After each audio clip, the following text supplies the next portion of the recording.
In a moment, you'll hear James Stewart as the six-shooter. Just one of many fine programs brought to you each week on NBC. Tomorrow night, there's top comedy entertainment with the Bob Hope Show, the Phil Harris Alice Faye Show, and Can You Top This with Senator Ford. Bob Hope delivers rapid-fire comedy routines, while Phil Harris and Alice Faye bring both mirth and music. It's a great Friday night lineup of comedy programs, all of them heard only on NBC. James Stewart as the six-shooter.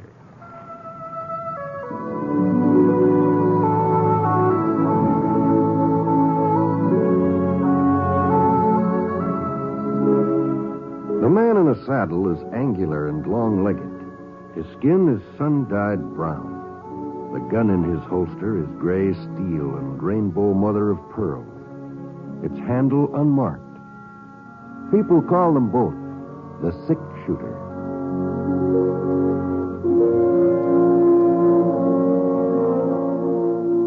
The NBC Radio Network presents James Stewart as the six-shooter, a transcribed series of radio dramas based on the life of Britt Ponsett, the Texas plainsman who wandered through the Western Territories, leaving behind a trail of still-remembered legends.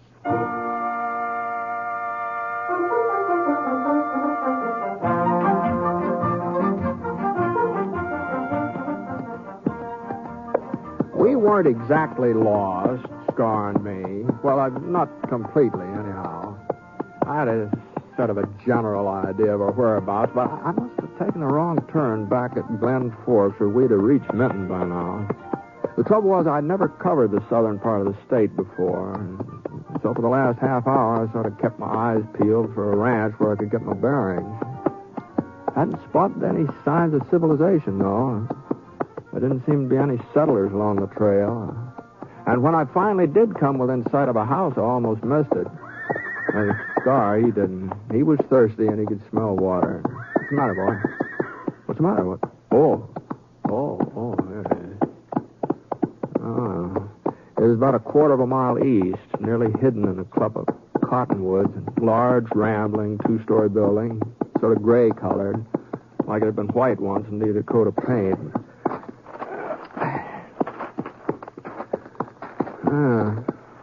I began to wonder whether anybody still lived here. Easy, boy. Easy now. The steps leading up to the porch were cracked and broken, and a hole in the side window was stuffed with newspaper to keep the wind out. Hello? Anybody home? Who is it? What do you want? Well, just some directions, ma'am. I'm looking for a trail to Minton. Oh, just a minute. Trail to Minton, you said? Yes, ma'am. You should have turned east at Glen Forks. Oh, Trail I see. past here's the old one. It's 4 miles longer and nobody uses it anymore. I see. Well, as long as it goes to Minton anyway. 4 miles longer and nobody uses it nowadays. Yes, ma'am. Still, it'd be shorter than going all the way back to Glen Forks, wouldn't it? I guess so. Yes. Well, thanks, ma'am. Oh, ma'am. Yes? You don't have to have some extra water, do you, from a horse? There's a pump out and back. I'll show you. Oh, no need for you to trouble yourself. I'll find it. Come on, Scar. It's no trouble, Mr.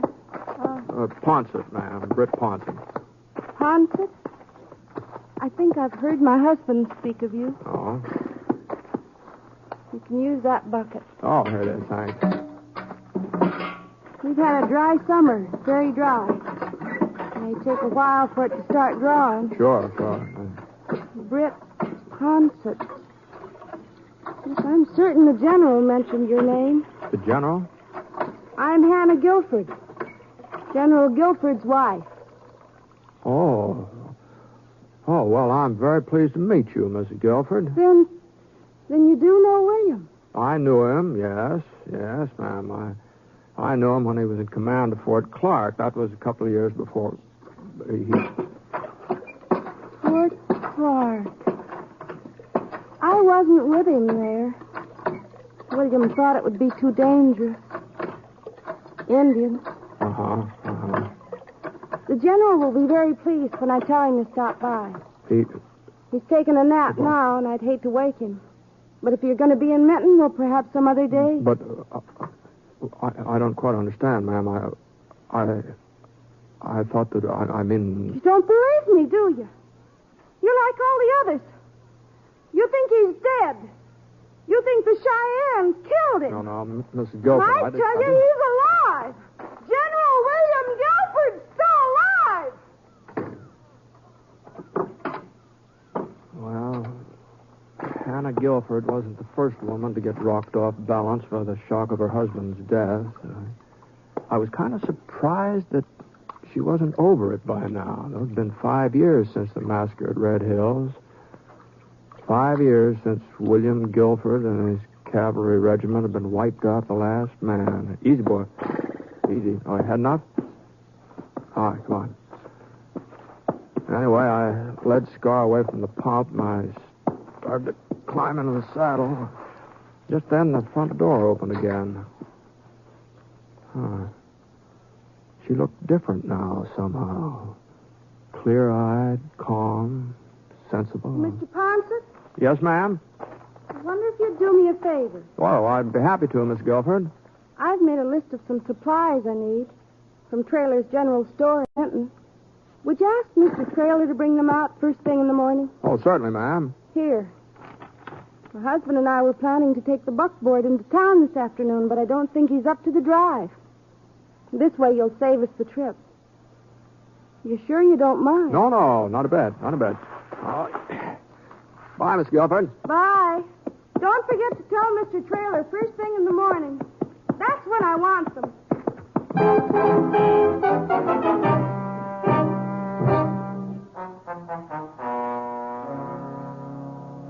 She's not getting this stuff first thing in the morning or any other time. No? I can't go on supporting Hannah Guilford for the rest of her life, Mr. Ponset. You can see that. Sure. I know the general was a hero, give his life fighting for the rest of us, but there's a limit. Feeding her ain't enough. I have to send food for him, too. Yeah, well, I'm afraid I don't understand, Mr. Traylor. Well, look at this here list of hers. Here, right here. 2 steaks for the general. You know how thick to cut 'em. Oh, I see. Well, I'm not saying don't feel sorry for her, living out there all alone, cooking meals for him. There's talk she even sets his place at the table. Well, But she's carrying on like this for 5 years, Mr. Ponset, refusing to believe that he's dead. Pretending that we're the ones who are crazy because we tell her the truth about him. Mm-hmm. Now, we all thought, the folks here in town, that is, we thought she'd come to her senses long before this, but she don't. She seems to get worse all the time. No, that's too bad, isn't it? Yeah. And it's not good for the town either. Well, how's that? Well, you know how kids are. Oh? They get ideas. Well, some of them have been sneaking out to the Guilford Ranch, and they claim they've seen the general's ghost. Oh. Yeah. Next thing, it won't be just the kids who are talking that kind of foolishness. Mr. Ponset, I have heard her carry on a conversation with the general. Is that so? Yeah, sometimes when I come up to the house with a load of food, she's chattering away like he was right there in the same room with her. Gives a man a peculiar feeling. That's all there is to it. Yeah, sure would. You don't think it's wrong of me not to give her a grub? No, it sounds like you've done about all you can for her, Mr. Traylor. Besides, it ain't just the food. It's a 6-mile ride out there. And I have to close up my store while I'm gone and lose all that trade. Why, what's the use? I keep saying I won't do it again. Keep telling myself I'll put my foot down for good and all, but I never do. I get to thinking about the general and how much we all owe him. Then I get to thinking about Hannah, too. How pretty she was when they got married. She was young and pretty. She was a lot younger than him, you know. Only about 20 at the time of the wedding. Let's see, that was 17... No, it was 18 years ago. 18? Well, you mean she... What did that make it? You mean she's only 38 now? Yeah, somewhere's in there. Not much older, anyway. You wouldn't think it to look at her, would you, Mr. Ponset? You wouldn't think she was once the prettiest girl in Menton, now would you? Oh, I guess she's been through a lot. Yeah, I guess she has. Well, I suppose I might as well start getting her order together. If I have it all ready to take out there in the morning, I won't miss much business. The fact of the matter is, I won't miss any business. Seems how I got the only general store here in Minton.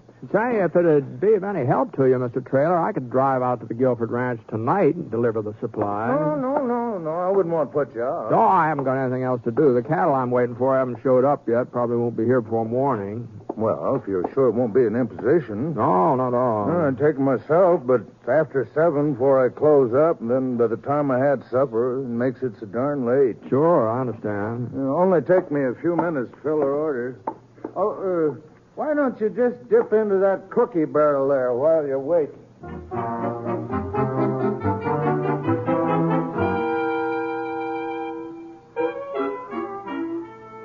I left Scar at the livery stable, and Trailer loaded the grub for Mrs. Guilford into the buckboard, and I started off for the ranch. Come on, get up. Come on, get up.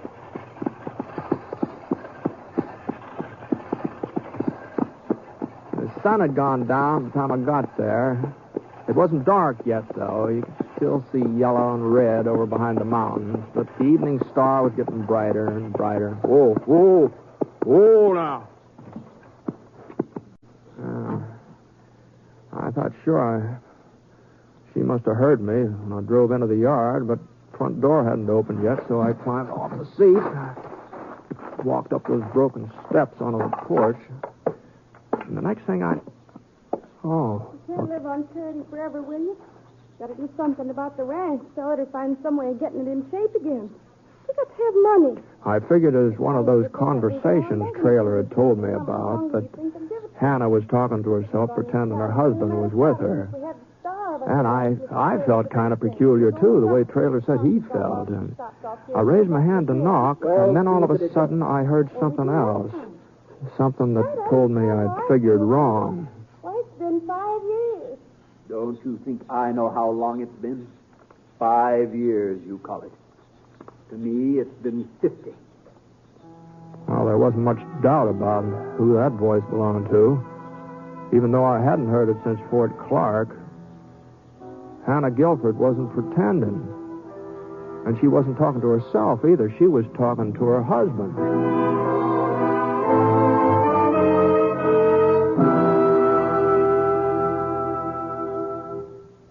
We'll return to James Stewart as the six-shooter in just a moment. It is the busy folks, particularly, who should listen to this bit of advice from the American Cancer Society. Regular physical examinations are important in the fight against cancer. Medical science today can cure many cancers if treatment is started soon enough. In other words, to cure cancer, it has to be discovered in its early stages. Regular physical examinations are one of the best ways in the world of detecting the condition in time. Another way is by knowing cancer's 7 danger signals. If you'd like a free list of them, plus a lot of other life-saving information, write today to the American Cancer Society in care of your local postmaster. Providing information to fight cancer is part of the American Cancer Society's job. Other vital parts of its job are to provide research, education, and service to cancer patients. You can help in the fight to beat cancer. This is Cancer Control Month by proclamation of Congress. To help, please send a contribution now to Cancer in care of your local postmaster.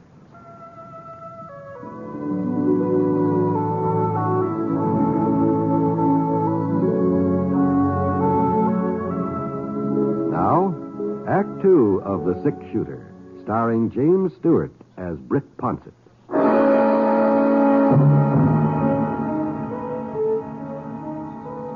Well, for a minute or so, I just stood there in the Guilford porch listening. Like everybody else, I thought General Guilford was dead, that he'd been killed by the Cheyennes when his regiment was wiped out. Why, there was even a monument to him in the cemetery in Minton. I'd seen it that afternoon as I rode past there. You know as well as I do, Hannah, we can't sell the ranch and we can't move away. If we were foolish enough to try that, Well, whatever the explanation was, it didn't need to concern me, and I turned and started for the buckboard. Right then, one of those cracked porch steps decided to give way. God. Well, I managed to keep my balance, but I'd made enough racket to drown out half a dozen conversations. Mr. Ponce.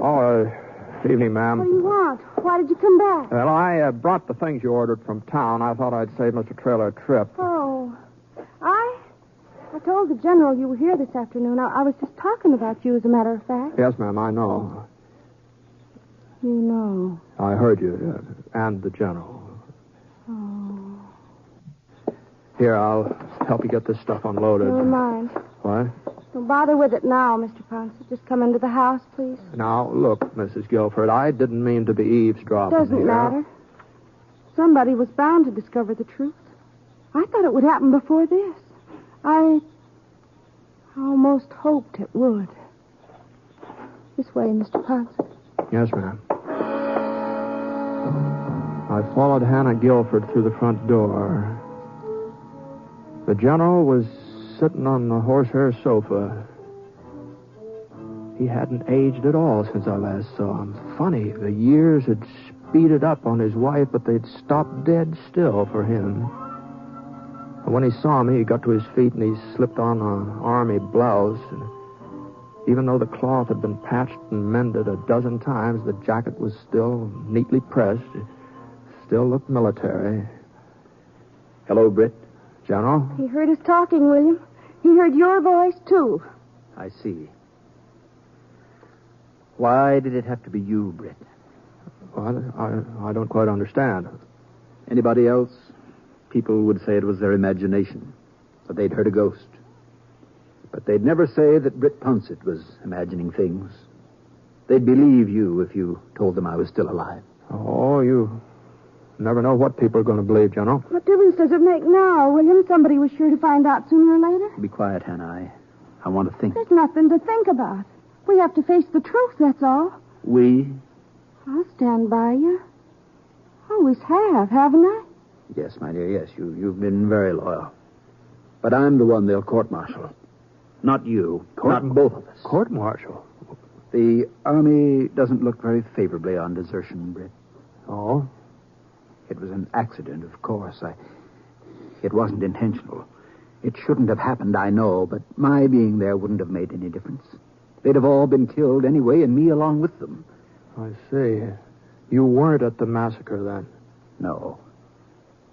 I hadn't been feeling well for several days. I didn't know what it was, and the Army doctor with us hadn't been able to help me, so I was riding for Browning when it happened. Yeah? If I had expected the Indians to attack, if I had had any idea there were so many of them, I would never have left my men. The scouts told us only 700 or 800. They said the Cheyennes were breaking camp, preparing to withdraw.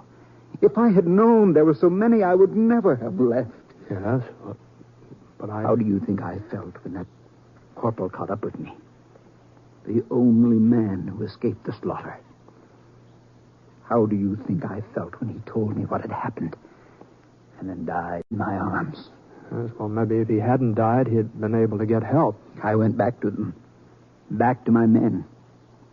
I saw what had happened with my own eyes. It was horrible. Mutilation. Awful. They were my responsibility, but it wasn't my fault. It wouldn't have made any difference if I had been there. But you should have explained it to the Army. I was going to. I wanted to be sure that Hannah understood first, that she was prepared for the shock when the news came out. Then by the time I got there, it was too late. Too late? They were saying I was a hero, that I had died with my men. And if I had gone to the Army, if I had told them my story, I wasn't sure they'd believe me. They might think I had deserted in the face of enemy fire. There was no one to back me up, no one. I couldn't go to the Army. It was too late. I couldn't go to them. So you just stayed on here hiding? You don't know what I've gone through. Oh, I've had my punishment worse than any court-martial could give me. Living in darkness for 5 years, never seeing another person but Hannah, never talking to anybody else. 5 years without smelling fleas or feeling rain or having a cavalry horse under me. But your wife kept claiming you were alive. You knew that, didn't you? Of course I knew it. It was part of my plan. We had to have food enough for both of us. Clothes, me. That was the way Hannah could get them. I see. Tell everybody I'm alive, I said. Tell them I'm here with you. They'll only think you're crazy. Even if they should see me, if they should stumble onto the truth, they'll never believe it. My wife is a good actress, isn't she, Britt? But no longer, not anymore, William. What do you mean, my dear? Well, you said yourself folks will believe Mr. Ponsett. I said they would believe him. Would? Turn up the lamp, Hannah. My eyes aren't as good as they once were, Britt. I guess eyes need lots of daylight. Well, Please, don't go yet. What's that gun for, General? A man changes a lot in 5 years. Some men do. 5 years ago, if I had been forced to go back to the Army, take my medicine, I'd have been able to do it. But now I can't, Britt. As miserable as I am here, as terrible as this life is, I won't give it up. Put it away, William. Put the gun away. If you fire, if you shoot Mr. Ponsett, I'll know that you've lied to me all these years. It was your fault, the massacre. I'll know that you really are a coward. Go into the other room, Hannah. This does not concern you. Not concern me. I loved you, William. Even after you came back, after what happened, I still loved you. Now I know, tonight I know, I don't love you any longer. Any more than you love me. Hannah. Look at me, William. Look at my face, my hair. These 5 years have done that to me. You've done it to me. You mustn't upset yourself, Hannah. Another year or two, we'll be able to leave Minton, live somewhere else. People won't recognize me then. People will always recognize you. Why do you think you haven't aged? Why do you think you look just the same? It's so people will always be able to tell who you are and you'll never feel safe. That's your punishment, William Guilford. I'm leaving now, General. No, Britt, you're not. Go ahead, kill him. What's one more life to you? What's one more life to a man who left a whole regiment of soldiers to die? Your husband's not going to kill anybody, Mrs. Guilford. He said he'd changed in the last 5 years. Well, I think he has changed. I think he's become such a coward that even the sound of a gunshot would scare him half to death. Britt!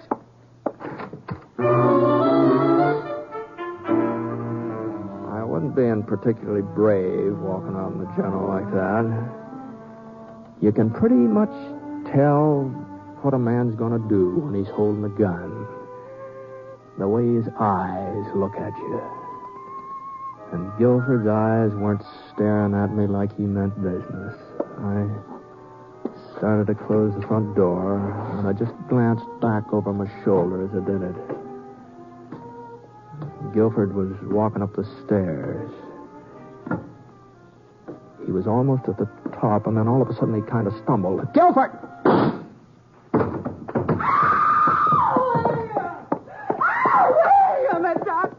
Mr. Ponsett, get a doctor quick. I'm afraid it's too late for that. No, it can't be. Better let me put him on the sofa here. William.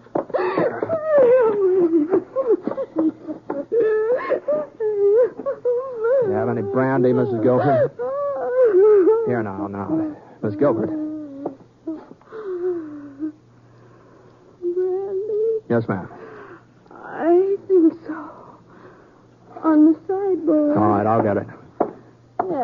Yes, give William some brandy and then he'll be all right. He will be all right, won't he, Mr. Ponsett? Here, drink this. Me? But I'm not sick. It's William who's sick. It's William who needs the brandy. The General's dead, Mrs. Guilford. No, you're wrong. That's just what people think. That's what we want them to think. But he isn't dead. He's here with me.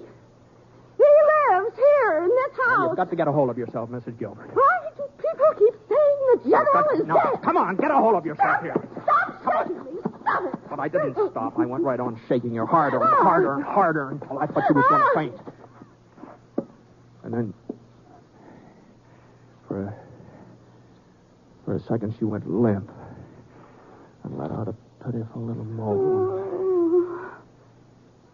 And then she straightened up and her expression changed. It was sort of like a window curtain being pulled back from in front of her eyes. I'm all right now, Mr. Ponce. Well, I'm sorry if I hurt you any. You had to do it. If you hadn't, I don't know what would have happened. Well, you'd better ride back into town with me and spend the night in there, and we can send somebody back here to take care of the general. I can't, Mr. Ponce. I just can't let folks find out about it. Yeah, well, I'm afraid it's got to come out now. Everything? That he left his men to die at the massacre? That he was ashamed to admit it? That he's been hiding here ever since? Isn't there some way we can leave him as he was? Any way at all? Well, I don't know. Just under the circumstances, it'd be Not for pretty myself. hard to... I don't care what happens to me, what they say about me, but the general, had been a good soldier once, a fine soldier. What good will it do to destroy that? Well, I know, but it's just...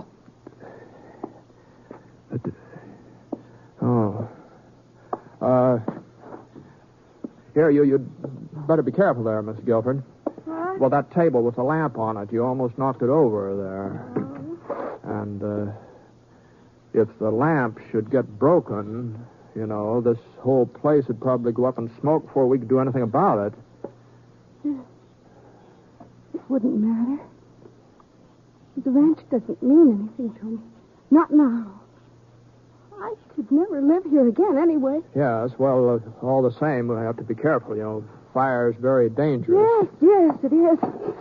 Fire. Now, what are you doing? Now, put that lamp down. Fire. Come on. Better hurry up and get out of here. Come on.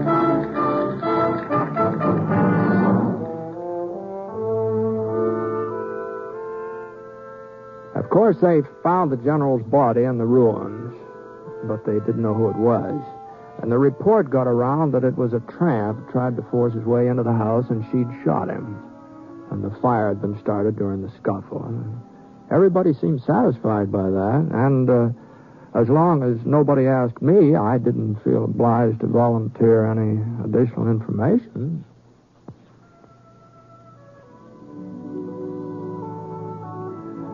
The next time I came back to Menton, by George, I could hardly recognize Hannah Guilford. She was working in Traylor's general store. And, she looked a good 8-10 years younger than she had before. There was even talk about her and Mr. Traylor getting married. Seems that after the fire, she sort of got a hold of herself, faced up to the fact that the general was dead. At least that's how Traylor explained it to me. He said that the tramp breaking in on her has done some good. He showed me the fellow's grave. It was right in the shadow of the monument to General William Guilford.